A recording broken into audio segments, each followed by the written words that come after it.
Hi everybody, my name is Mohammed Miraj. I'm the Head of Academic Professional Services here at Middlesex University, Dubai.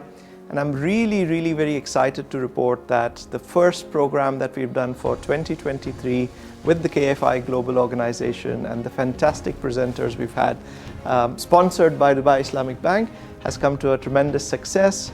I always reflect on these opportunities that our students get to enhance their career choices, but also their financial decision making outside the classroom. And it has been a tremendous success for us to see that our students have actively participated and learned about a life skill that's going to stay with them for many years. We want to thank KFI Global, we want to thank the presenters, we want to thank Dubai Islamic Bank for the incredible opportunity that they've afforded our students. And also I want to thank my colleagues in Careers and Employability Services who have made this possible for our students. So I look forward to more engagement on financial literacy and how it helps youth plan for the future.